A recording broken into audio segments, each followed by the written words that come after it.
Rendez-vous Bayi Kongomani Ezaka Moko, émission Nabino Yasika, Mongongo Yabayi Mboka, où ils allaient présenter la Mboka Ndeko Nononko. Jamais. Au grand jamais.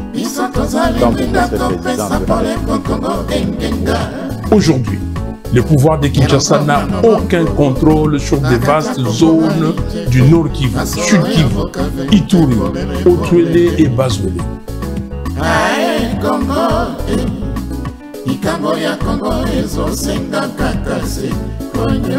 Philosophie, échanger tête, vous allez toujours namotane qu'on a montanisé batono sur la côte saté, n'abîmer bien sur ton comment sacraliser, baono sur la côte respecter aux ezali ba principe ya yamana kanabino mongo ya bayimboka te.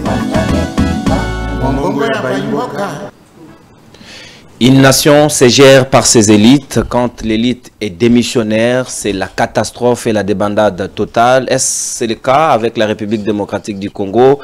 Nous allons entrer en profondeur pour essayer d'analyser sur ce que la République démocratique du Congo, aujourd'hui, hier et demain, en termes de gestion, avec sa politique intérieure, est-ce que ça va ou ça ne va pas? Qu'est-ce qui bloque réellement? Est-ce qu'avons-nous réellement une politique intérieure ou bien nous sommes en train d'essayer de tâtonner, d'aller en tâton à tâton, ou bien nous devons construire une thèse nationale pour réussir cette guerre de l'Est qui a perduré plus de 3 décennies à ce jour? Est-ce qu'il n'y a-t-il pas une intelligence congolaise ou africaine qui pourrait faire en sorte que nous puissions sortir définitivement de l'auberge de ces problèmes qui tardent à trouver ou à être solutionnés? Comment faut-il faire pour en finir définitivement? Est-ce que les intelligences ont été mises en contribution pour que nous puissions résoudre de ces problèmes qui attendent perdureux? Sûrement, le peuple ou la population de l'Est cherche ou attend que la solution quant à cette situation qui a beaucoup longtemps perduré, et nous avons intérêt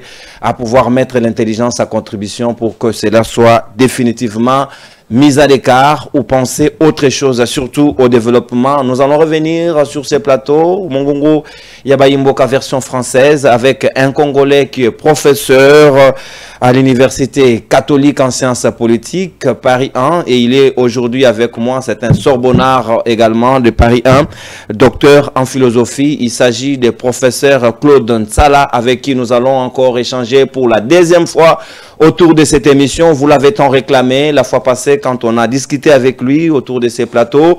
Nous l'avons encore invité pour la 2e fois, pour cette fois-ci évoquer de la question de la politique intérieure de la République démocratique du Congo et de cette épineuse question qui perdure toujours de la guerre de l'Est. Comment faut-il solutionner cela?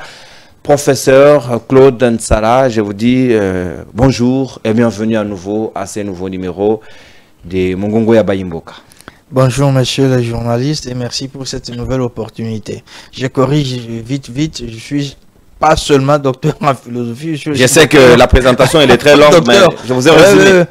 Non, on ne résume pas. Quand on a souffert pour avoir des doctorats, on ne résume pas. Vous en avez le droit. En tout cas. Oui. Je suis aussi docteur en sciences politiques de l'université Paris 1 Panthéon-Sorbonne. Je suis aussi doctorant en histoire moderne et contemporaine. Je suis aussi master en sciences des religions. Voilà. Et puis, professeur. Je pense que la présentation, elle est maintenant exhaustive. Voilà. Auteur de plusieurs ouvrages, mais je voudrais commencer par dire que depuis quelque temps, les chercheurs américains, européens et congolais ont publié une tribune pour parler de la situation. Voilà, nous étions 50 chercheurs. Et vous faites partie. Oui, mais bien sûr, j'en parle puisqu'il s'agit des guerres en République démocratique du Congo. Moi-même, j'ai plus de 7 publications à ce sujet.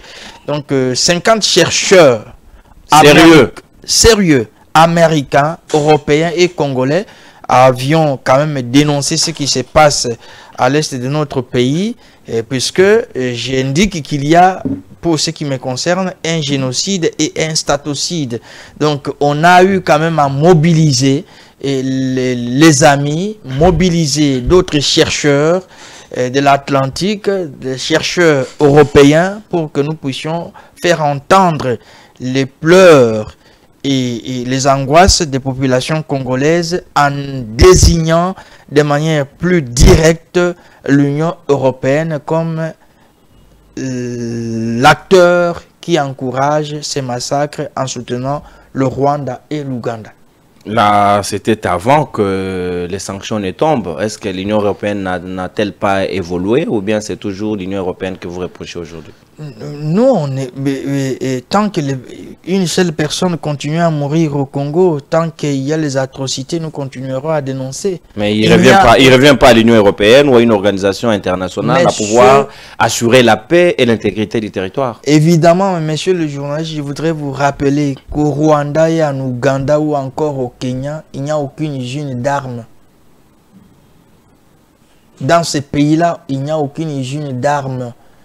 Et lorsqu'on posa la question à son temps au secrétaire général de l'ONU qui disait que le M23 avait des armes plus sophistiquées que les Nations Unies, il ne voulut pas désigner l'origine des armes. Il ne voulut pas désigner... Mais il a quand même dit que ça ne vient pas de la forêt quand même. C'est pas produit en forêt. Puisqu'il connaît. Et il ne l'a pas dit. Non, mais puisqu'il est complice. Dans mon ouvrage, je désigne dans cet ouvrage-là les guerres à l'est de la République démocratique du Congo entre génocide et statocide. Je désigne la MONUSCO comme l'ONU, comme l'un des complices de cette guerre. Mais quand vous évoquez la notion de génocide, prof, parce que j'en ai avec moi ici l'ouvrage qui parle de ces guerres, est-ce vous avez énuméré? Est-ce avez-vous mené une enquête approfondie? Parce qu'aujourd'hui, on dit que nos stats ne sont pas certifiés. Nous ne faisons pas ce travail, un travail des fourmis pour pouvoir sortir au grand jour. Voici les chiffres, voici les personnes qui ont été, ainsi de suite. Nous ne parlons que comme tout le monde, on fait des déclarations ou des incantations sans le prouver. Bon, mais qui est-ce que vous voulez qui vienne faire ces statistiques à notre place? Est-ce qu'on nous a appelés, nous, les chercheurs? On ne nous a pas appelés. Mais moi, quand j'écris l'ouvrage, j'ai les annexes qui certifient. J'ai des rapports, j'ai des témoignages oraux. Ce ne sont pas des complices du génocide qui vont l'accepter. Puisque aujourd'hui, le concept de génocide est fabriqué par les auteurs de cette guerre, à la tête desquels se trouvent les États-Unis.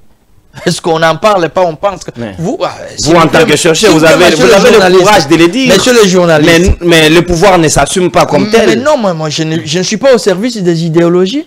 Le pouvoir est au service des idéologies. Vous voyez par exemple, lors de notre tribune, dans notre tribune, nous dénonçons l'Union européenne.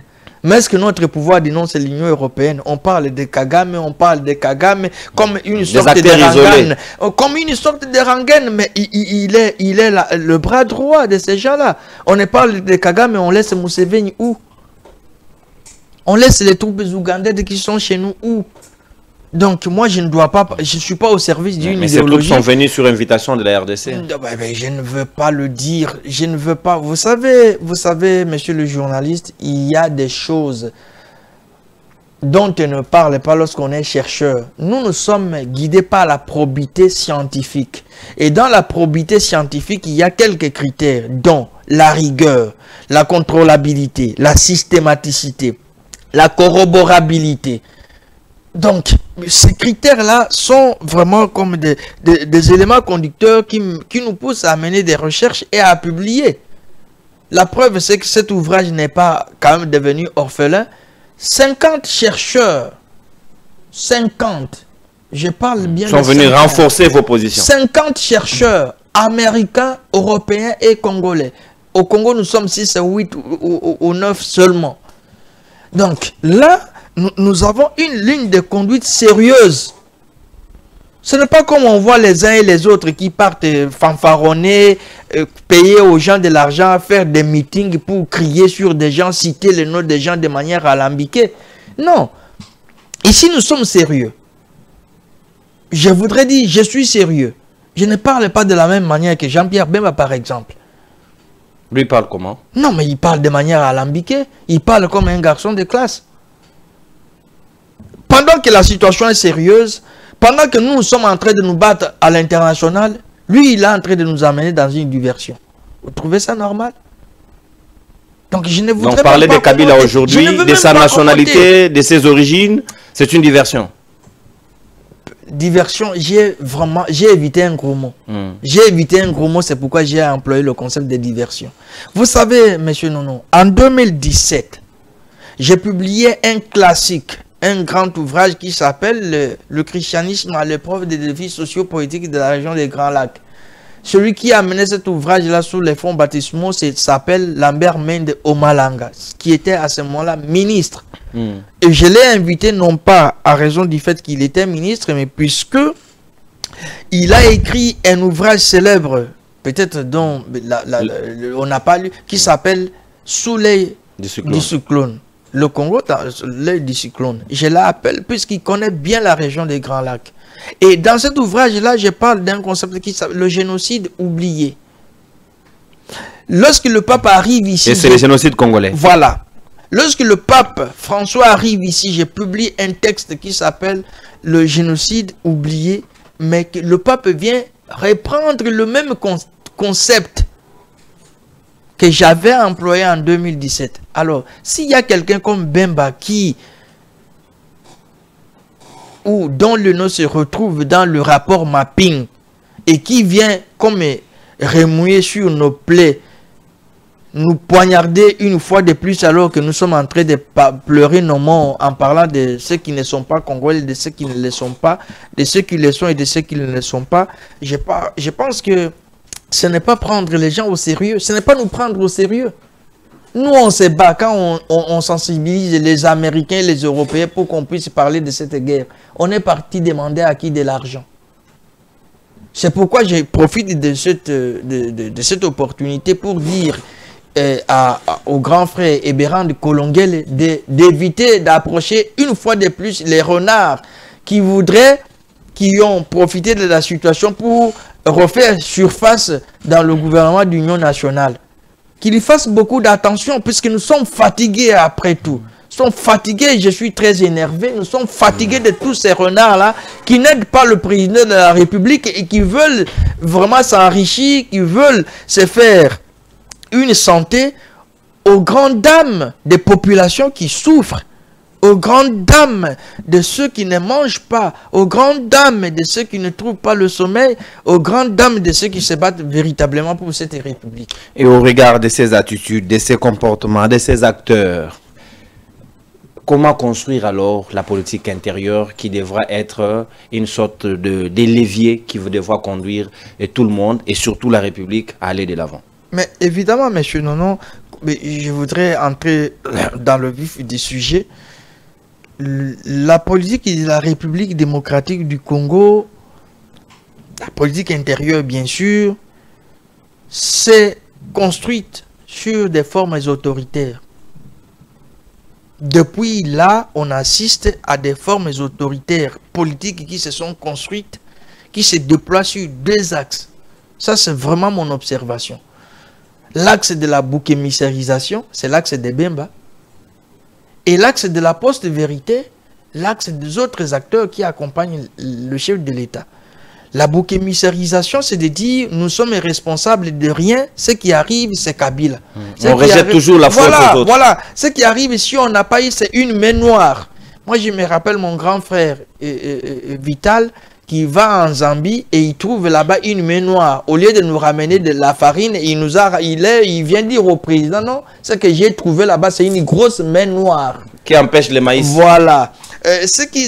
La bouc émissarisation, c'est de dire que si on ne sait pas avancer, c'est Matata le voleur. La bouc émissarisation, c'est nous dire, si on ne sait rien faire, c'est le Rwanda. La bouc émissarisation, c'est de dire, si on ne sait pas évoluer, c'est la Constitution. La bouc émissarisation, c'est de dire, si on ne sait rien faire pour le pays, c'est le FCC et ainsi de suite. Mais comment est-ce qu'on peut arriver à souffler dans l'oreille du chef de l'État toutes ces choses alors qu'il y a du travail à faire? Comment expliquez-vous qu'au niveau intérieur, personne n'est responsable de rien? La responsabilité, ce sont les autres.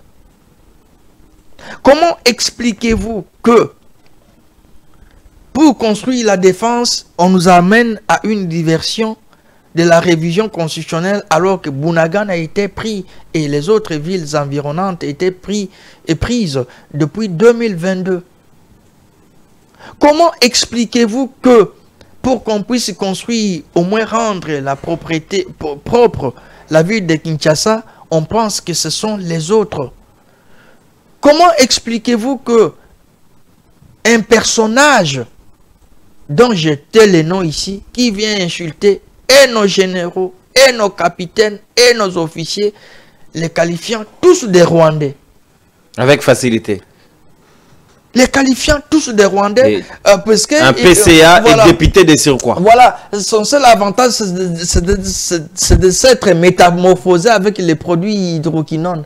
Alors, il insulte tous les généraux. Alors, aujourd'hui, notre politique intérieure est dans la post-vérité. C'est-à-dire, rien construire, mais c'est basé dans la promessologie. On va faire, on va faire, on va faire. On ramène tout à demain. Dans une dynamique de la procrastination. Voilà, voilà. Ce qui fait que aujourd'hui, nous sommes comme déboussolés. Nous sommes comme... Il n'y a pas... Ce rêve congolais n'existe plus. Il n'y a plus un rêve congolais qui nous dit nous sommes en 2025, en 2050, nous serons ceci. Le mal... Mais il y a un plan de développement à l'horizon 2050 qui existe, le mal, qui souffre peut-être d'exécution. Je ne vais pas parce que je ne vais pas faire à censer la personne qui a donné ce plan-là. Je ne vais pas parler de lui puisqu'il ne s'agit pas de lui aujourd'hui. Nous parlons de notre politique interne. Ouais. Je dis, le mal pour le président, c'est d'avoir dit tel et tel m'ont aidé, tel et tel s'applique. Et ça pose tout le monde à la mobilisation. Alors tout le monde a déguerpi, a quitté son bureau pour aller. Nous sommes dans des politiques conjoncturelles. Les politiques approximatives. Avec des actions ponctuelles. Oui, évidemment. Qui n'apportent rien dans les fonds. Des politiques qui sont basées sur le mensonge. Comme on a fondé ces politiques sur le mensonge, sur la post-vérité, nous sommes rattrapés. Nous sommes rattrapés parce que on n'a pas menti les autres, nous sommes mentis nous-mêmes. La preuve, nous sommes là. La guerre est là. La guerre est là. Tous les défis sont là. Et où est-ce qu'on nous amène? C'est pour... devant la guerre, on nous ramène à des liens généalogiques. Donc on nous ramène à une certaine sociologie traditionnelle. La famille se compose du père, de la mère, des enfants, tel c'est tel, le fils de tel, tel c'est la mère de tel, et ainsi de suite. C'est une digression et une diversion répugnante, irresponsable. Puisque aujourd'hui, nous tous qui sommes témoins de l'histoire de la République démocratique du Congo, je ne pense pas qu'on devrait parler de Kabila aujourd'hui. Puisqu'il y a eu quand même alternance. Et parmi les acteurs de cette alternance, M. Jean-Pierre Bemba en est là. Lui, il était en prison. Non, il était en prison, mais il était dans le 1+4. Il a ignoré le passé. Mais ce n'est il dit, c'est fit un Rwandais, ça ne change rien dans les fonds. Même s'ils ont travaillé, ils ont collaboré, pour lui, il considère qu'il demeure à part entière Rwandais. Bon, mais ça fait quand même une honte qu'à ce niveau de responsabilité, n'oubliez pas que Jean-Pierre Bemba était président de cette république. C'est un président de cette république. Vice. Non, mais vice c'est un adjectif. Vice, c'est un adjectif. Mais c'est un président, ce fut un président de cette république. Il a toute l'honorabilité. Donc, dans sa manière de faire, dans sa manière de dire, il devra avoir beaucoup de réserves. Il ne doit pas être à la solde de certaines personnes. Même quand il collabore avec le président de la République, il doit être à la hauteur. Il doit être à la hauteur. Pensez-vous qu'il est descendu vraiment dans les caniveaux? Moi, je ne suis pas dans ces expressions-là que les journalistes emploient. J'ai dit seulement que lui doit être à la hauteur de ce qu'il a été. Les non-dits de votre message. Bas de ceinture. Bon, je ne peux pas, je ne suis pas dans les non-dits, dans les en dehors de la norme. Mais je dis seulement qu'il doit prendre de la hauteur. C'est un homme d'État. Il est bas. C'est un homme d'État. Non, je ne dis pas qu'il est bas, mais je dis c'est un homme d'État. Il doit tirer toutes les leçons de ce que cela implique. Il doit tirer toute la mesure de ce qu'il est. Il doit être à la hauteur de ce que ce pays lui a donné. Sachant bien que nous sommes encore dans une cour. Et une cour, la cour de l'histoire, n'a que des courbes. Puisque si par exemple... comme descendant. Voilà, voilà. Qui sait s'il y a un autre président qui va juger tous les rebelles, Kabila et lui vont se trouver... Mais déjà, les rapports mapping est là, il faut vraiment en exhumer et en tirer des conséquences. Moi, quand j'ai écrit qu'il y ait le tribunal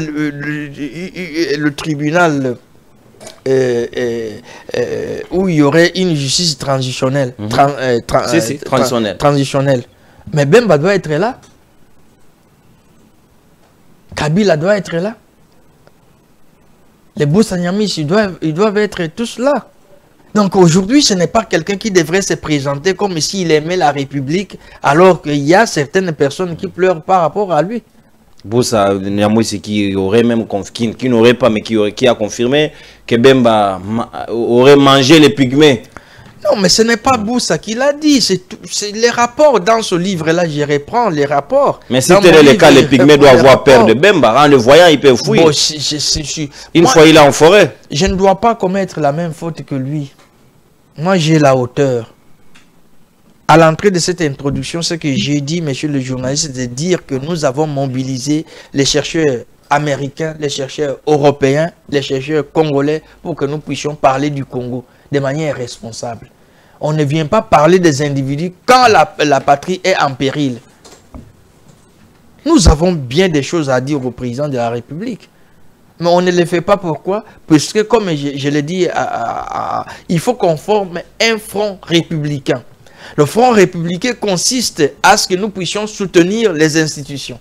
Ce ne sont pas les individus. Ce n'est pas qu'on n'a rien à dire au président de la République, ce n'est pas qu'on n'a rien à dire à qui que ce soit, mais la patrie est en train... Nous sommes là en train de couler. Qu'est-ce qu'il y a à Kinshasa? On dit qu'on fait toujours une politique à l'aune de la réalité. Si je peux vous dire qu'au niveau de la politique intérieure, il n'y a rien. Pourquoi il n'y a rien? Est-ce que faute des éléments en présence, des faits, ou bien une analyse approfondie n'a pas été posée comme base afin que cette politique puisse s'asseoir dessus et que cela produise les effets escomptés tels qu'assignés et attendus? Mais j'ai parlé de la bouc émissarisation comme paradigme que ce régime a développé. Au début, on nous a dit que c'était le FCC qui était en train de bloquer. Après, il y a eu des consultations, on a appelé tout le monde, pour refonder. On a désigné le professeur Modeste Bahati comme informateur pour avoir une nouvelle majorité. On a eu des juges à la Cour constitutionnelle, tout était fait. On a commencé à être là. Une nouvelle reconfiguration. On a eu la reconfiguration contre toutes les lois. Il faut savoir que cet acte-là, c'était un acte suicidaire. Je ne peux pas ne pas le dire. Mais, du point de vue du réalisme politique, on peut le comprendre. Mais ce n'est pas que je salue ça. Mais c'est déjà un mauvais point de départ. On arrive là-bas, on évolue. Un moment, tout le monde, on fait les élections, on commence, on nous dit non. À ce moment-là, le professeur Vital était ministre de l'économie. Qu'est-ce qu'on nous dit? On avait déjà faim, on ne pouvait plus manger. On nous dit non, on est parti trouver une main noire en Zambie. La main noire, il semble que cette main noire ressemblait à celle de Katumbi, qui est parti bloquer toute la République. La République démocratique du Congo en farine de maïs. Bloquée par un individu. 8 ministres, si je m'abuse, ou bien 5. J'ai dit même 3 ministres. Toute une délégation. Mais ils ont trouvé une seule main noire à bloquer là-bas. On était là, on dit non, on allait nous donner les chiens-chars, les piodis pour les fêtes et tout ça. Et puis la Namibie. Tout ça aussi. On nous a vendu une partie de la mer. Il n'y avait on n'a pas vérifié s'il y avait des poissons ou pas. Il n'y avait rien. Mais les Congolais pourtant, nous avons les lacs le plus poissonnés d'Afrique. Le Congolais observe. Je laisse. On laisse encore un peu de temps. On nous dit non, bon, il y a déjà les bateaux de pêche. Jusque dernièrement, un ministre nous a menti pour dire qu'en Égypte, il y avait les bateaux de pêche, il y avait 3 bateaux. Il a même donné des noms. Docteur Etienne Tshisekedi. Bon, on laisse. Pas vite. Un peu plus de temps, on nous dit non, c'est le Rwanda. Le Rwanda qu'on a apporté ici au stade des martyrs. Le stade des martyrs.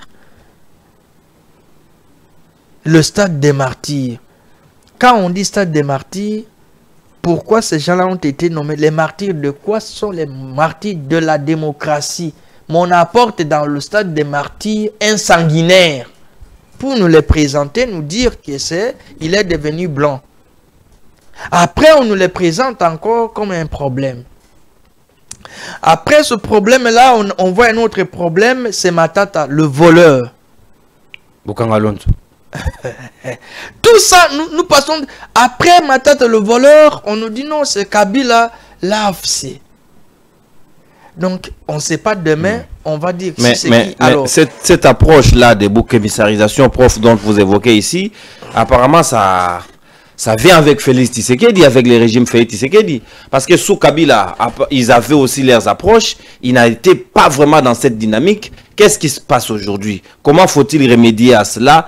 La population qui nous suit, comment ils doivent se prendre pour enfin demander peut-être au président de la République de changer son paradigme ou dans des cas contraires, de changer carrément tout le monde pour envisager une autre possibilité d'évolution. C'est ainsi qu'au début de cette émission, je me suis adressé au professeur Eberand.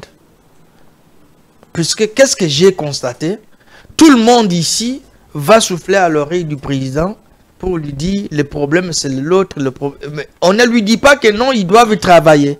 Tout le monde se dédouane. Le président Jean-Pierre Bemba ne rend pas compte du fait qu'il est passé par le ministère de l'Intérieur et qu'aujourd'hui il est dans le ministère des Sports. Il ne rend pas compte de cela. Ce qu'il nous dit, c'est nous parler de lignes généalogiques d'un individu. Mais n'oubliez pas qu'en 2019, 2018, ici même ceux qui partaient aux élections pour le compte du PPRD, FCC ne pouvaient plus mettre le visage de Kabila derrière. Mais aujourd'hui, pourquoi il revient en force? Il revient en force puisqu'il n'y a rien. On est dans la bouc-émissarisation, on est dans la post-vérité. On ne nous dit pas la vérité, on ne dit rien. Donc nous, on se bat. Nous nous battons à l'international. Nous nous battons pour sensibiliser les gens, pour qu'on puisse entendre notre cause. Non, on a les gens ici qui sont nourris et vêtus, qui se promènent avec l'argent de l'État, mais qui nous mettent dans la diversion. Alors, la solution, c'est, nous sommes à l'heure des consultations, c'est de dire au professeur Kolongele de ne pas tenir compte de ces renards-là. S'il tient compte de ces renards et qu'il ne fait que les consulter eux-mêmes pour les reconduire, nous ne sommes qu'à la politique. Mais apparemment, on est de plein pied là-bas. Parce que selon le point de presse que nous avons eu dernièrement avec son équipe, l'opposition ne semble pas prendre part à ces consultations. Il ne fait que consulter ceux de l'Union sacrée. Si le gouvernement de l'Union nationale ne sera que l'issue de ceux de l'Union sacrée, on pourra se poser la question, on a déshabillé Saint-Paul pour habiller Saint-Pierre. Donc on changera quelques têtes, mais ce sera toujours les mêmes bateaux avec le même gouvernail. Mais lorsqu'on vit dans la post-vérité, moi je ne vais pas dire le mensonge, on y est. Combien de fois nous avons insisté de ne pas manipuler le peuple, de ne pas vivre dans la post-vérité, de ne pas vivre dans les mensonges, de ne pas vivre dans la promessologie. Nous y sommes. L'opposition ne vient pas. Il y a certains que je connais. J'ai certains que je connais qui ne peuvent pas venir pactiser avec une personne qui commence à parler de l'arbre généalogique. Et là, moi, du haut de cette tribune, du haut de ce plateau, je m'adresse au président de la République. À vous seul, Excellence, Monsieur le Président, on va demander les comptes. Ce n'est pas à Jean-Pierre Bemba. Et si c'est lui qui l'a envoyé? À vous seul, Monsieur le Président, on va demander les comptes. Ce n'est pas à Monsieur Bahat, au professeur Bahat. À vous seul, Monsieur le Président, on va demander les comptes. Ce n'est pas au professeur Vital Kamerhe. À vous seul, Monsieur le Président, on va demander les comptes. Ce n'est pas à Monsieur Justin Bitakwira, un grand frère que j'aime beaucoup. Je le salue là où il est.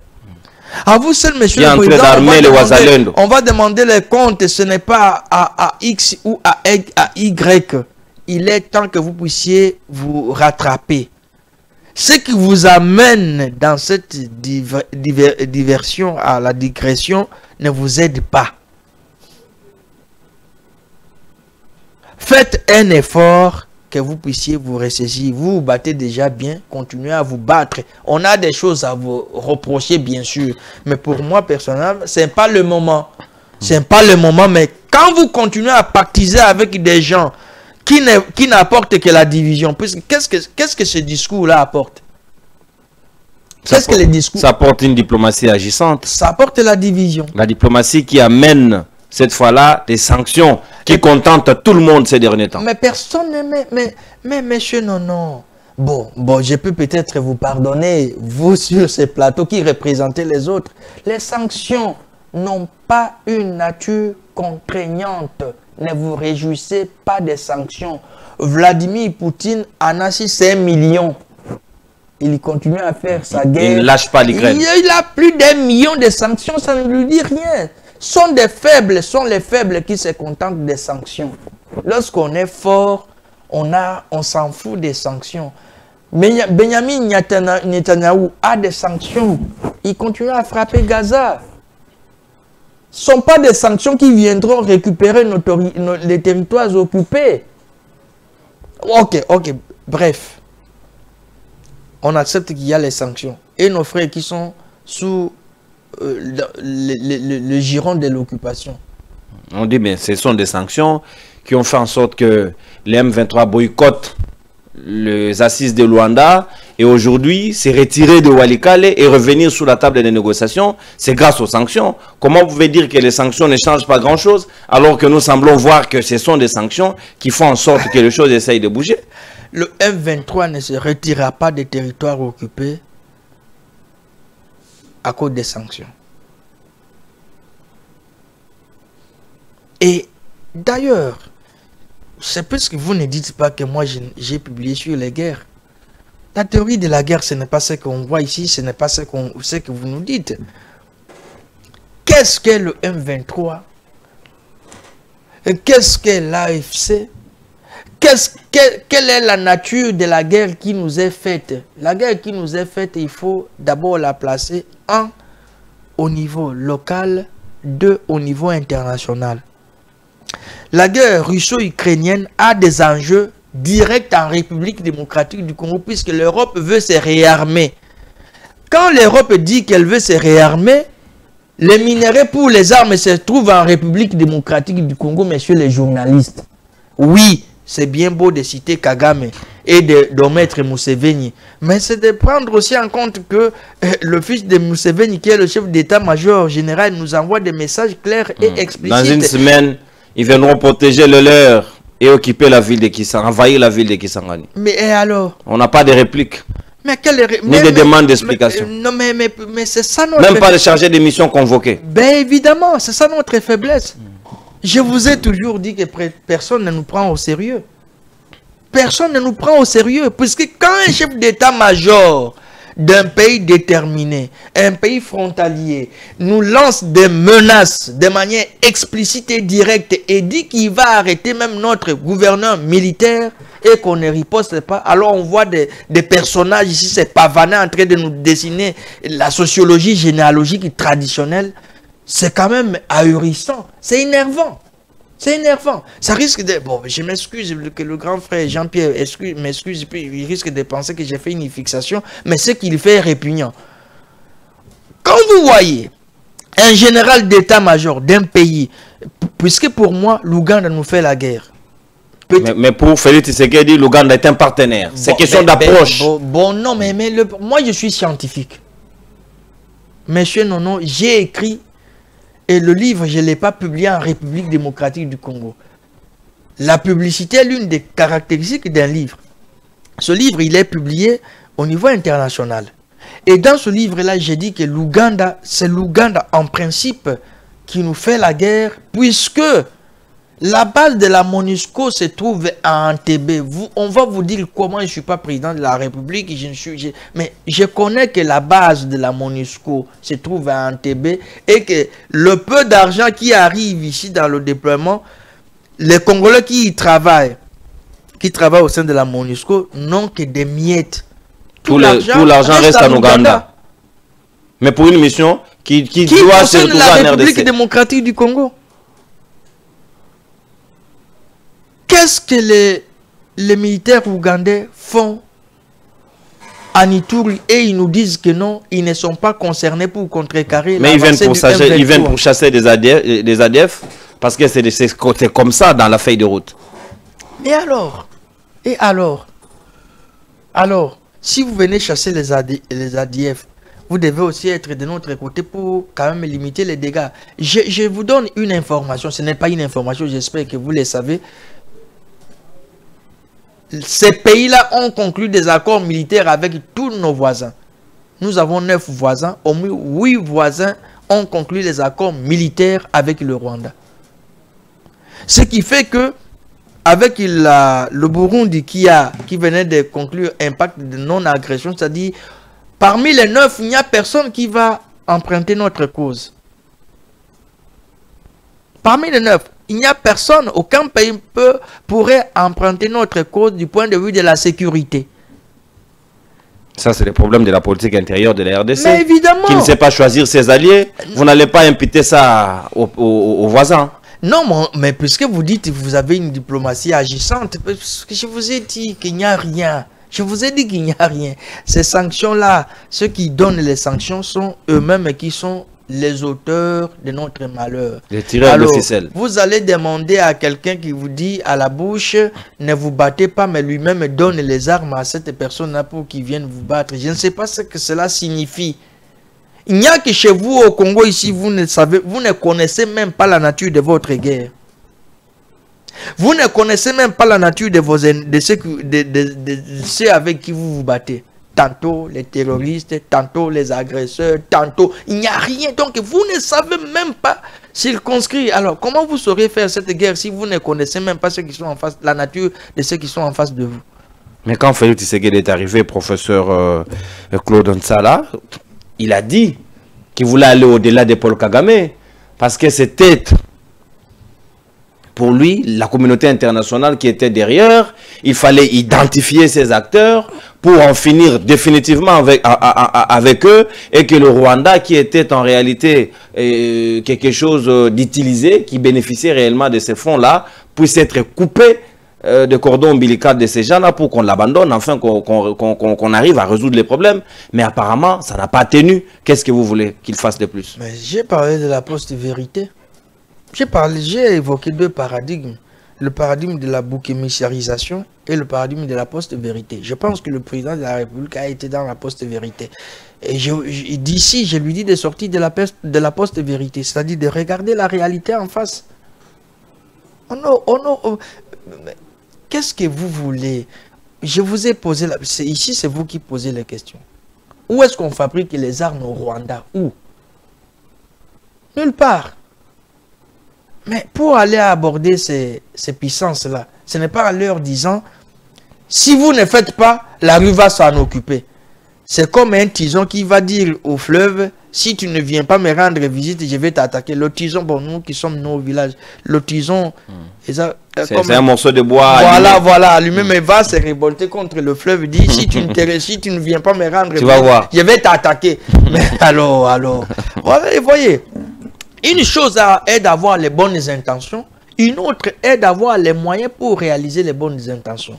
J'ai dit dans l'émission passée ici que le président de la République il n'aura même pas 3 personnes. Si son prédécesseur a manqué 15 personnes, lui, il va en manquer 3. Parce que lui-même vaut cette personne-là pour gérer cette situation. Bon, parce que pour en désigner, il faut être d'abord. Moi, ou pour en choisir. Je reviens toujours peut-être sur les mêmes histoires. On n'a pas besoin d'un magicien. Mais lorsque vous avez les collaborateurs qui sont en bas de la moyenne, on a la politique qu'on a. On a la politique qu'on a, parce que la loi de notre pays n'a pas fait en sorte qu'on puisse choisir des critères pour devenir président de la République. Lui, il est. Il est.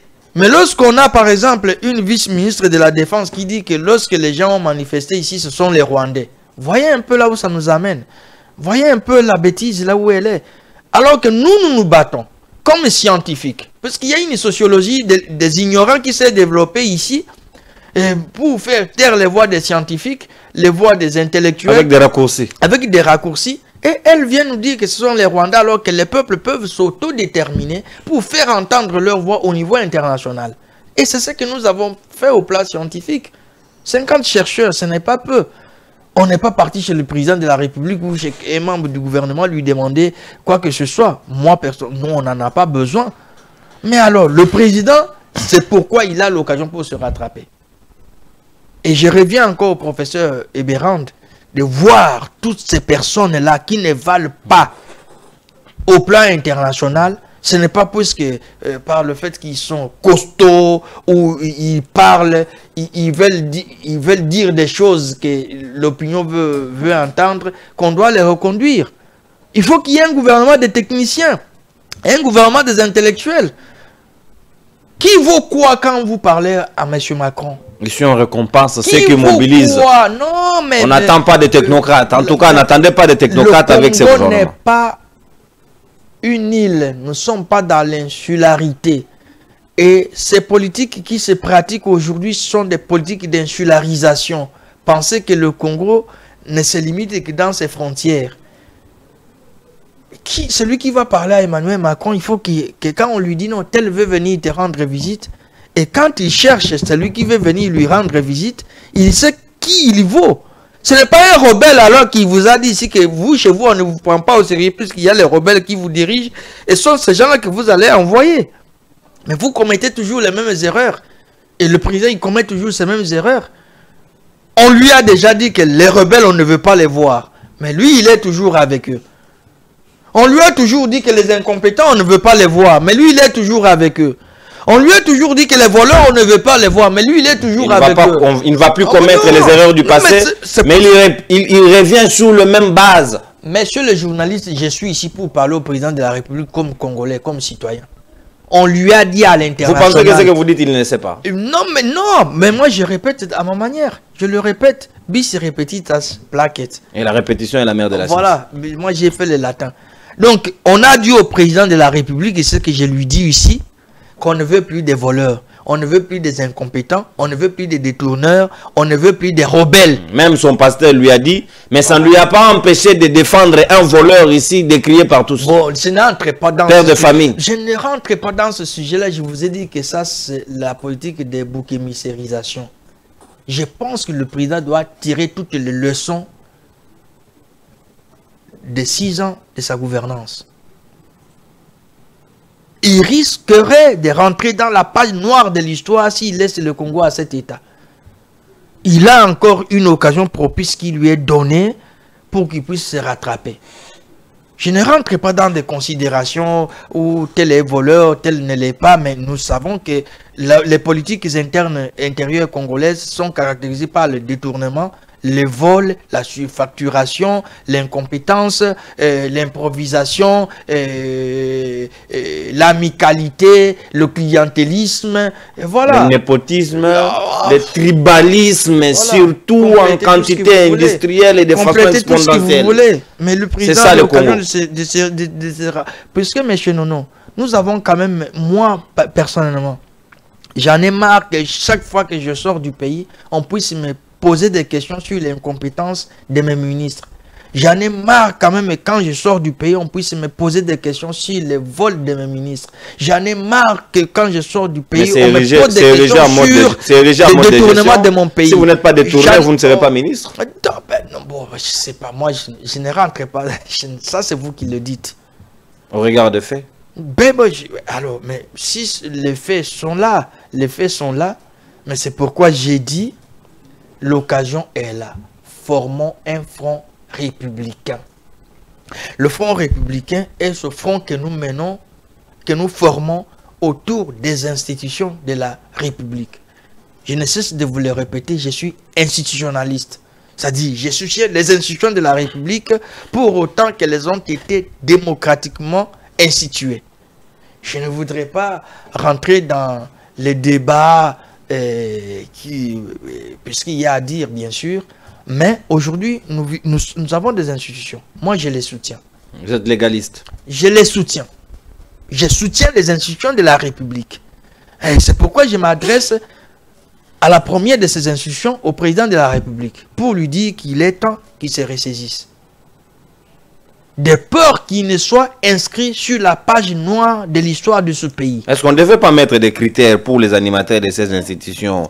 La probité morale, le valeur. Parce qu'aujourd'hui, apparemment, ce sont des anti-valeurs qui régentent la gestion de la République. Mais ça c'est dangereux. Ça, c'est après. Nous sommes là, au bord de la tempête. Nous sommes au milieu du fleuve et il y a la tempête. Je pense que ce sont les choses que nous allons faire après. Mais maintenant, le front républicain que je souhaite de tous mes voeux, c'est un front qui laisse de côté toutes nos différences et tous nos différents avec des. Nos différents avec des.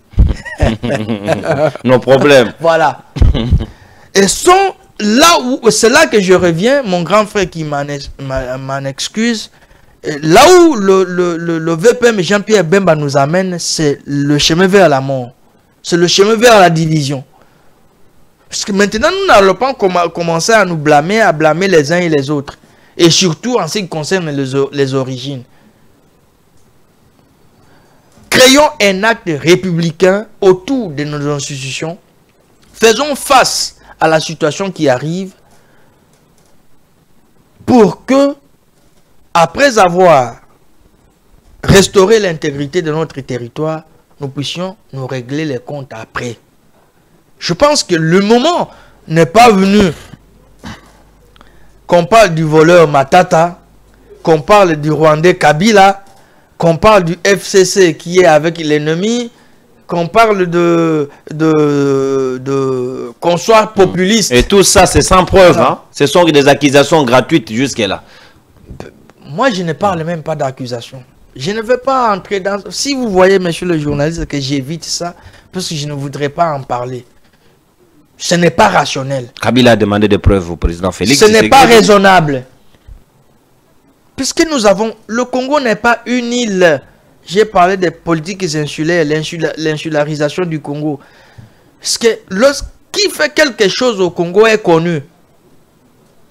Les enjeux mondiaux sont ici. Si vous touchez une gilette contre le Congo ici, on va le savoir. Tout ça pourquoi? C'est un ingénieur qui veut devenir comme moi, chercheur en matière de paix et de sécurité. Demandez-nous. Pourtant, un ignorant né. Demandez-nous. C'est pas son domaine. C'est pas son domaine. Demandez-nous. Il sera mieux ailleurs. Demandez-nous. Même à la présidence, il y a un grand professeur qui s'appelle José Ntumbamoina Luaba, qui a écrit un livre qui s'appelle Le Livre Blanc. Allez l'interroger. Ce n'est pas ceux que je vois ici en train de se promener de province à province, en train de criailler comme ça. Bon, de toutes les façons, moi je ne les prends pas au sérieux. Malheureusement, ils sont à côté du président de la République. Et c'est ce qui nous discrédite. Ce qui discrédite les pays. Bon, ok. Prenons votre hypothèse. Dans quelle rencontre où on a désigné Kabila comme l'un des membres qui doit négocier avec le gouvernement congolais? Jusqu'à là, non. Mais alors, vous ne voyez pas que la bêtise y tue? En tout cas, pas chez Bemba. Moi, je ne parlais pas de lui. Moi, j'ai trop de respect envers mon grand frère.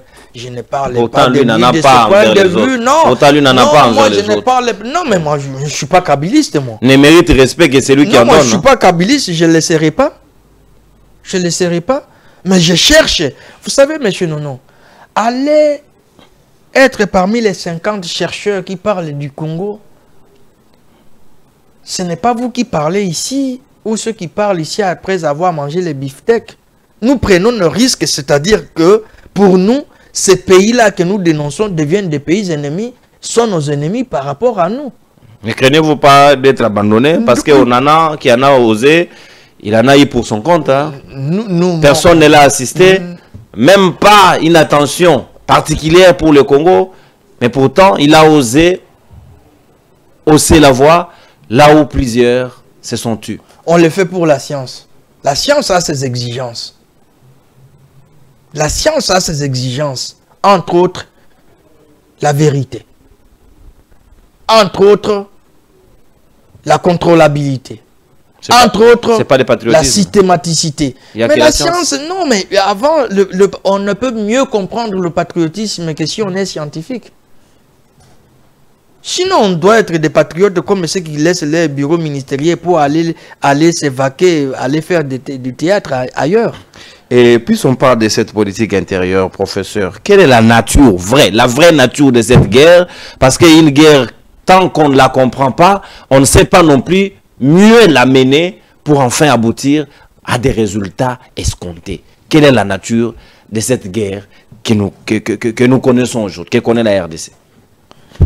Vous voulez mon point de vue, et ça je parle vraiment dans la théorie. Je pense que le professeur Carlos Mompili, il peut bien connaître ça, puisqu'il a étudié quelque peu les guerres. Oui. Le professeur Rachidi, il est historien, mon vieux, je le salue, il peut aussi comprendre cela. Ceux qui connaissent la théorie, la guerre, vraiment la guerre, ceux-là, à part moi-même, quoi.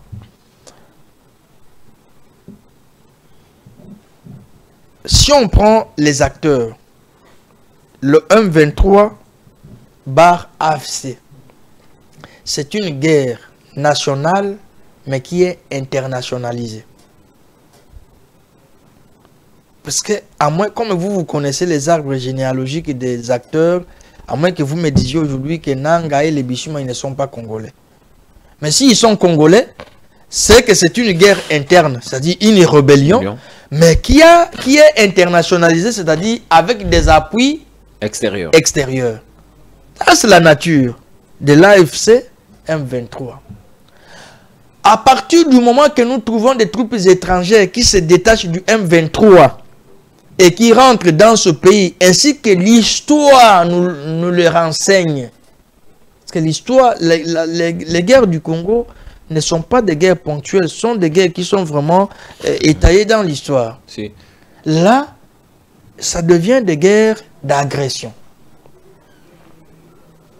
Ça devient des guerres d'agression. Puisque, lorsqu'on voit guerre d'agression, nous-mêmes, nous avons un problème de désignation, des termes. Est-ce l'agression? Est-ce la rébellion? Est-ce le terrorisme? Ça varie à tout bout de champ. En quoi s'en tenir jusque-là? Nous n'avons pas un discours, on n'a pas construit une thèse nationale en ce sens. Mais évidemment, c'est plus que cela que je vous dis. Il y en a qui m'ont appelé pour dire j'ai été très tendre envers le président de la République. Non, mais qu'est-ce qu'on dit au président de la République? Il fallait qu'on construise autour de lui et avec lui ce qu'on doit dire. Parce que personne, vous ne verrez dans aucun rapport, on appelle les uns et les autres des terroristes. Ça, ce concept-là est sorti dans le rapport de 2013, où le gouvernement du Rwandais Kabila, comme vous, pour rejoindre ce que vous dites, a réussi à faire désigner le M23 d'un groupe terroriste. Où le gouvernement du Rwandais Kabila a réussi à faire condamner l'Ouganda. Jusqu'en 2019.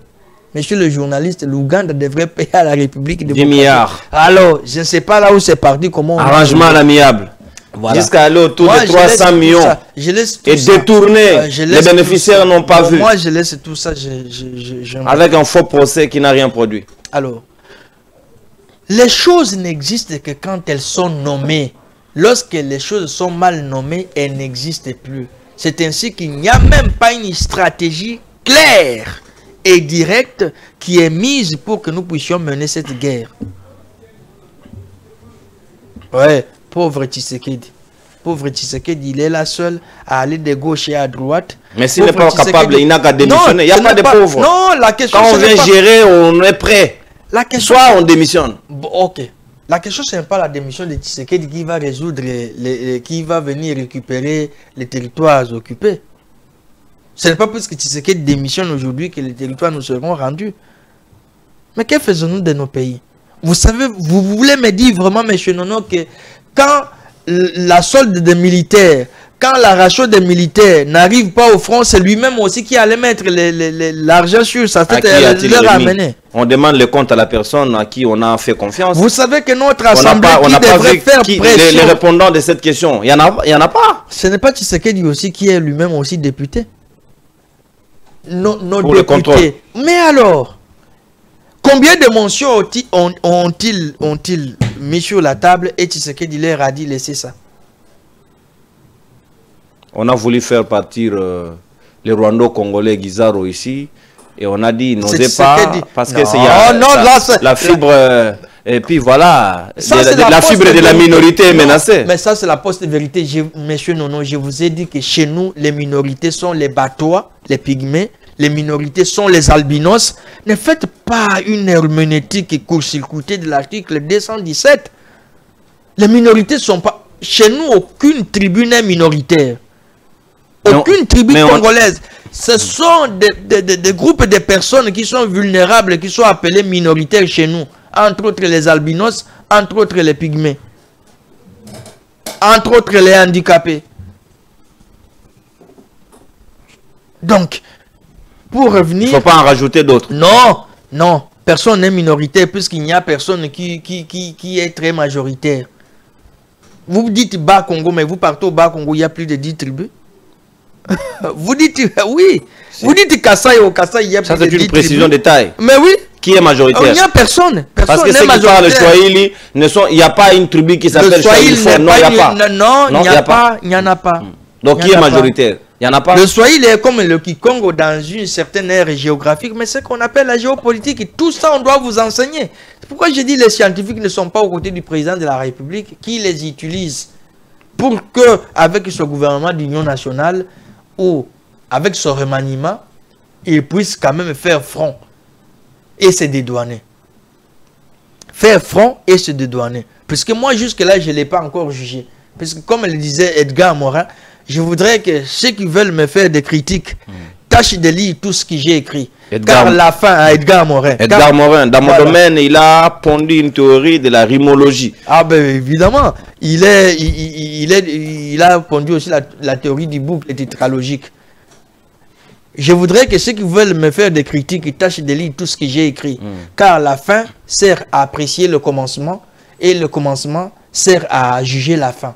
Donc moi je ne peux pas juger le président Tshisekedi à mi-mandat, mais je lui dis à partir d'ici qu'il a l'occasion maintenant de se racheter. 6 ans après, on peut quand même, à mi-parcours, on peut faire une évaluation. Sans jugement, mais évaluation. Oui, mais ça c'est l'approche stratégique, c'est l'approche du leadership qui est très fort développé par Mata Tampone. Le professeur Mata Tampone, il est très fort. C'est l'un de nos meilleurs. Très fort. Ça c'est l'approche du leadership. Non utilisé. Non, mais on n'utilise pas. Les savoirs, on met de côté. On prend des atalats pour qu'on... nos meilleurs. J'ai cité la fois passée ici Mukwege. Aujourd'hui, je cite Mata Tampone qui est l'un de nos meilleurs. L'un de nos meilleurs qu'on devrait utiliser. C'est l'un de nos meilleurs. On devrait se servir de ses conseils. C'est l'un de nos meilleurs. On devrait se servir de ces théories par rapport au leadership. C'est l'un de nos meilleurs. On devrait se servir de ces théories de gouvernance. L'un de nos meilleurs. On devrait se servir de ces théories quant à la rigueur. C'est l'un de nos meilleurs. On devrait se servir de ces théories quant à sa contrôlabilité. Voilà. Nature de guerre. Ces guerres, comme je venais de les nommer, si on prend du côté de l'AFC M23, sont des guerres nationales, mais internationalisées. C'est-à-dire, les rebelles. Là, c'est à vous de me préciser si les Nang et les autres sont des Congolais. S'ils sont des Congolais, alors sont des rebelles. Personne ne l'a encore prouvé. Personne ne nous a prouvé le contraire. Qu'ils ne le sont pas jusque-là. Il semble aujourd'hui que vous êtes champion à donner, à attribuer aux gens des nationalités, ce qui est vraiment trop puéril. Trop puéril. Les jeux d'enfants. Si, voilà, si quelqu'un n'est pas d'accord avec vous, il devient rwandais, il devient namibien, il devient... Voilà, mais vous ne dites pas qu'il y a des Américains. C'est rwandais, namibien, tout ça, tout ça. Donc, ce sont des guerres nationales. C'est une guerre nationale, mais internationalisée. Puisqu'il y a l'appui... Comme toujours, et ça c'est la théorie d'aucune rébellion au monde, aucune guerre au monde n'est nationale.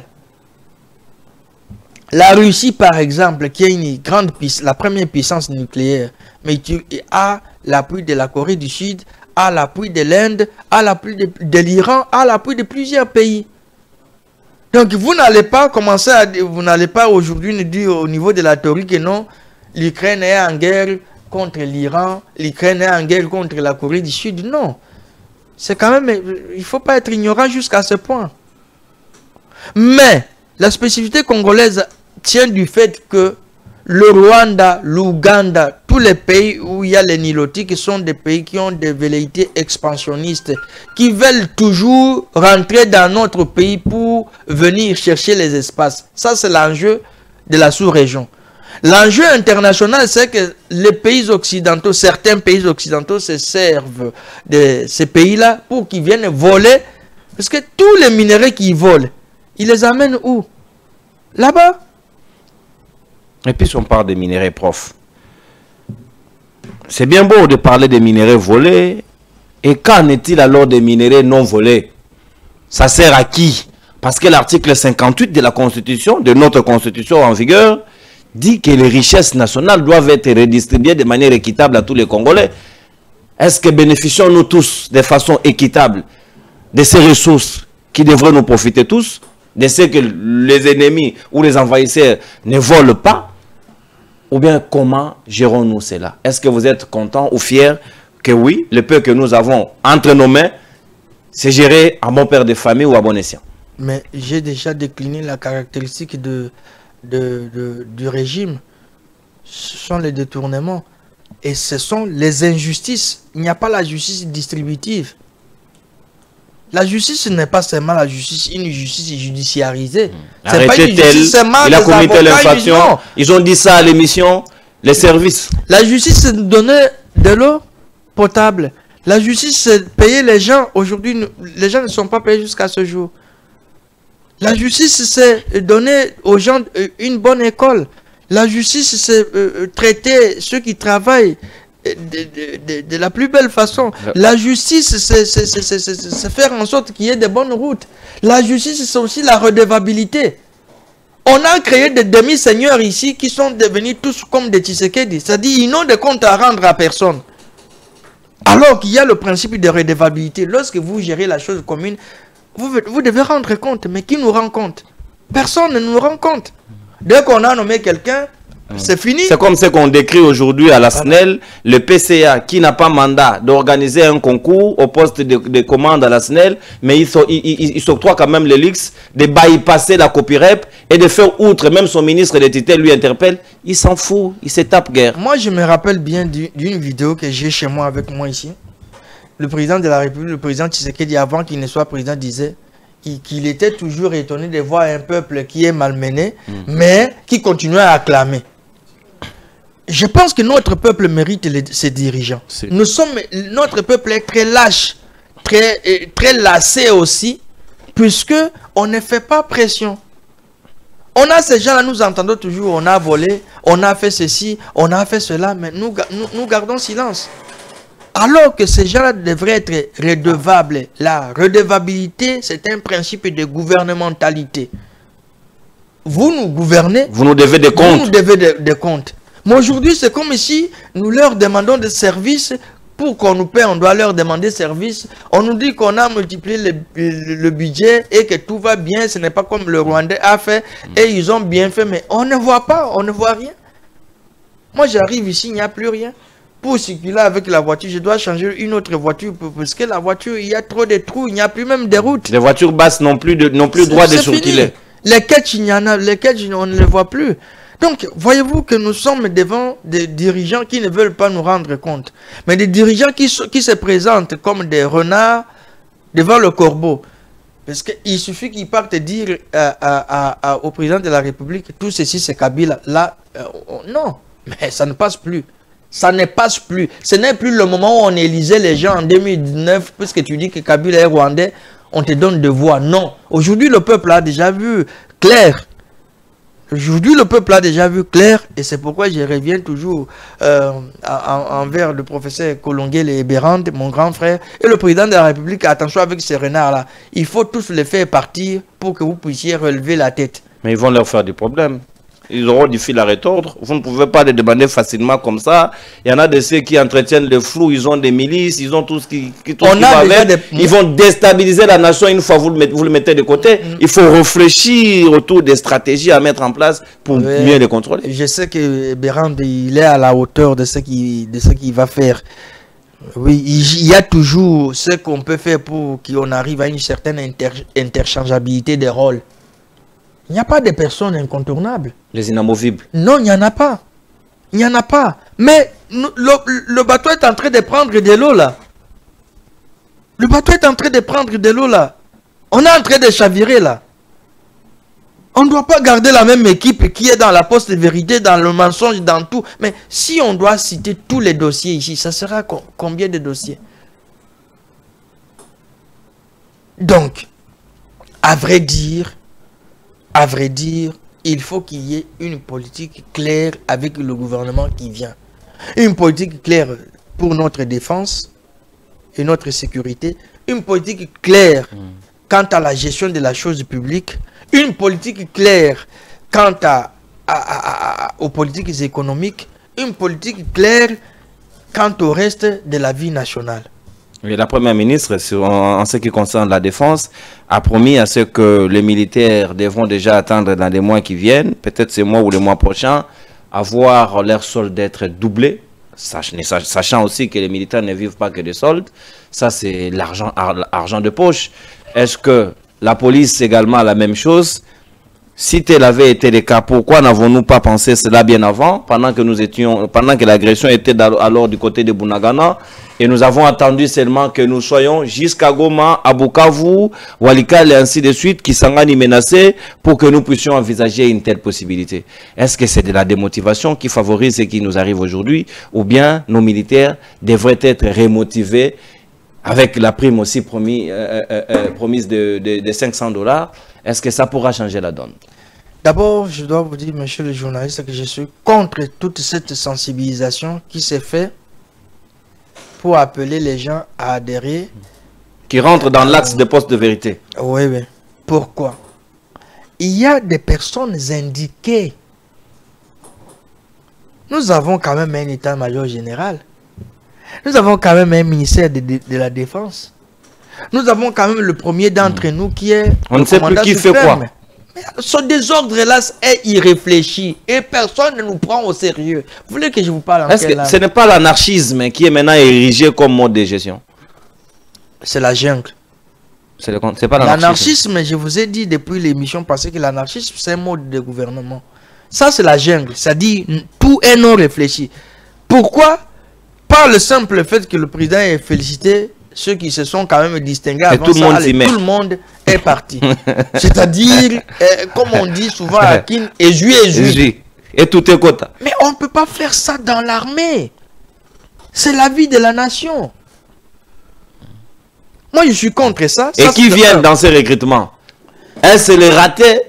Est-ce les érudits? Je ne voudrais même pas arriver à ce point-là parce que je ne considère pas ça. Je ne considère pas ça. Avons-nous tenu compte? Je ne considère pas ça. Puisque pour moi, il n'y a pas le recrutement. Ça ne se fait pas comme ça. Le recrutement ne se fait pas comme ça. Mais monsieur, non, nous avons quand même des généraux dans ces pays. Même s'il y a certains qui se sont imbus des produits, qui ont commencé à insulter les généraux, mais notre armée est partie se battre au Tchad. Il y a beaucoup de pays dans lesquels notre armée est partie se battre. Oui, oui. dernièrement, ici, avec le Rwandais Kabila, comme vous nous dites qu'il est... On a vu de Mamadou Ndala, de Baouma. Non, on a vu notre police aller en Afrique du Sud dans le cadre des Nations Unies. Nos policiers sont partis en République sud-africaine dans le cadre de contingents de la MONUSCO. C'est-à-dire il y a quand même un ordre. Mais certains étaient mal réputés en Centrafrique. Oui, ici. Mais comme il y a des militaires... on a vu aussi des Sud-Africains être engrossés à l'Est. Donc ça, c'est généralisé en Afrique. Non, ce n'est pas seulement en Afrique. C'est un corps. On a souvent des brebis galeuses. Mais ce n'est pas toute l'opération, toute l'unité, les unités congolaises qui sont parties, qui étaient désavouées. On doit jeter les discrédits. Non. Mais il y a quand même la logique de l'art. Il y a la règle de l'art en toute situation. On ne peut pas prendre tout le monde et ne doit pas aller recruter. Ça, c'est de un. De deux, quand on recrute en nombre et en force, est-ce qu'on a songé au casernement? De trois, est-ce qu'on a eu un budget en amont, un budget conséquent pour dire maintenant nous devons recruter autant? Est-ce que vous risquez d'aller recruter plus que ce que vous avez fait? On risque de créer un problème. Voilà. De trois, vous parlez de ce que nous avons déjà. Quel est le sort de ceux qui sont déjà là? Quel est le sort? Comment traitez-vous? Et puis la solde des militaires n'est pas quelque chose dont on doit parler comme ça. Nous allons faire avec légèreté. Et puis, ce n'est même pas arrivé. Nous sommes, comme je vous ai dit, nous sommes dans la post-vérité. J'ai reçu un message d'un militaire disant: qu'est-ce que vous mesurez les conséquences? Nos familles peuvent écouter cela et nous demander des comptes, alors que nous avons toujours les modiques salaires, la modique solde que nous touchons toujours. Pourquoi on dit pourquoi ça s'appelle la solde? On sait que vous n'êtes pas allé à l'école, nous savons ça. Mais pourquoi on appelle la solde? Puisque rien ne vaut ce que vous allez leur donner que la vie qu'il va donner sur les fronts. C'est pourquoi on appelle la solde. C'est insignifiant. Ça ne vaut rien. Mais prenez seulement. Si vous leur donnez 10 000 dollars par chacun, ça ne vaut pas sa vie. Mais qu'est-ce que vous faites? Vous mettez cela sur la place publique comme pour les exposer. Moi, je suis contre tout ce qui s'est fait. Ce n'est pas que je ne veux pas qu'on mobilise, mais il y a les canaux appropriés pour qu'on puisse mobiliser. Nous avons un état-major ou un état-major général, nous avons un ministère de la Défense, nous avons un commandant suprême qui peut vraiment se mettre au service, pas n'importe qui. Mais comment un rebelle peut aller recruter? Mais comme il recrute à la rébellion? C'est fini, ça, alors ce n'est plus une armée républicaine. Faites vos choses comme vous voulez. Moi, je parle ici de l'arc républicain, c'est-à-dire, je suis d'avis que tout le monde qui a pris l'arme contre la République, que ce soit hier, que ce soit aujourd'hui, doit être jugé. Et si ceux-là sont eux-mêmes dans la gestion, vous allez les juger comment? Je ne les considère pas. Ils ne sont pas mes dirigeants. Mais c'est ce qui est. Puisqu'il y a des familles qui pleurent. Il y a des familles qui pleurent. Mais c'est le président que vous semblez conseiller ici qui les reconduise. Non, mais qu'est-ce que vous voulez que le président fasse? Non. Ouais. Il ne peut pas inventer la roue. Il ne peut pas inventer la roue, c'est pourquoi maintenant il y a une occasion. Moi, je ne viens pas rejoindre un bateau qui a déjà commencé. Nous sommes arrivés à un moment fondateur. On parle ici, vous ne savez pas, monsieur Nono, que nos frères de l'Est nous font toujours cette objection. Que nous sommes ici à Kinshasa. On est indifférents. Et nous sommes indifférents de ce qui se passe. Ils se plaignent, hein? Ils disent que c'est Kinshasa qui est à la base de tout ce qui leur arrive. C'est comme si nous étions préoccupés à faire autre chose alors que le problème est réel. Le bateau est en train de prendre de l'eau.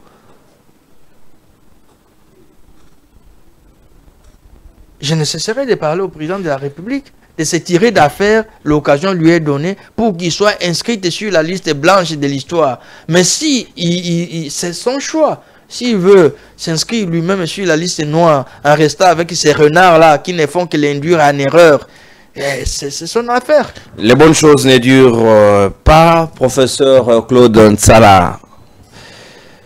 Je ne saurais vous décrire ici parce que votre présentation est très longue. Nous arrivons à la fin, pratiquement en résumé, en 2 minutes. Que devons-nous retenir de cette situation de la politique intérieure et de ces problèmes de guerre en République démocratique du Congo? Merci beaucoup, monsieur le journaliste. 2 petits mots. Notre politique intérieure, depuis hier jusqu'à aujourd'hui, est caractérisée par la bouc émissarisation et la post-vérité. La bouc émissarisation, c'est de dire que non, nous ne sommes pour rien, c'est l'autre. Trouver l'autre comme coupable. La post-vérité, c'est de mentir, mentir, mentir, mentir, mentir. Mais tout cela nous a amené à quoi? À la division. Tout cela nous a amené à quoi? À cette guerre. Tout cela nous a amené au génocide et au statocide. La piste de solution est la seule. De mon point de vue, je n'absolutise pas. C'est de faire constituer un front républicain autour des institutions pour que nous puissions vaincre ce qui nous arrive. Le cas contraire, la République va sombrer. Un front républicain comme solution autour des institutions. Merci, professeur Claude Nsada. C'est avec ces mots que nous allons conclure ces numéros de séjour, et tout en remerciant particulièrement l'assistance très remarquable de Maître Jonathan Ngwele, qui vous a beaucoup manqué, que vous me demandez autant. En tout cas, je suis en train de m'organiser. Il est forcément ou foncièrement plongé aux études. Nous allons vraiment essayer d'harmoniser les agendas pour l'avoir, afin de venir vous servir correctement. Sachez qu'il est là. Merci beaucoup pour cette assistance. Merci au maestro Derrick Eloukeba. Merci Archange Mbomaboa, mon assistant personnel, et aussi il a été derrière la fourchette des caméras pour que nous puissions vous parvenir consommer sans modération ces numéros. Merci professeur, surtout pour la disponibilité. Je pense que si le voyage n'intervient pas au-dessitôt, nous allons programmer un autre numéro, mais cette fois-là en débat avec le professeur Carlos Mopili pour parler de cette question de guerre. Nous allons voir comment faut-il préparer ces numéros. C'est moi qui vous remercie. Merci beaucoup. Vive la République. Vive la République, chez vous et ici, et surtout à Kiwanja, Rumangabo, Walikale, de partout, surtout dans la partie orientale de la République démocratique du Congo. Tenez-vous prêts. Au revoir et à la prochaine.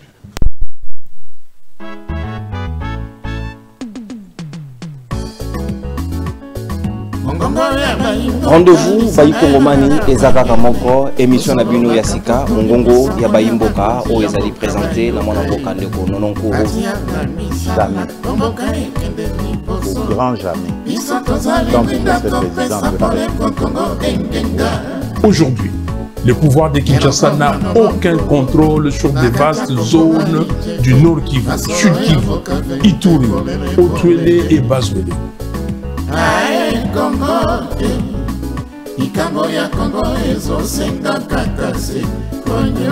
Philosophie échanger tête aux alliés toujours na motane pour na motaneniser bato sur la koto sate na limemi non sur to ko sacraliser ba ono so ba ko respecter o ezali ba principe ya yamana kana bino mongongo ya Bayi Mboka te mongongo ya Bayi Mboka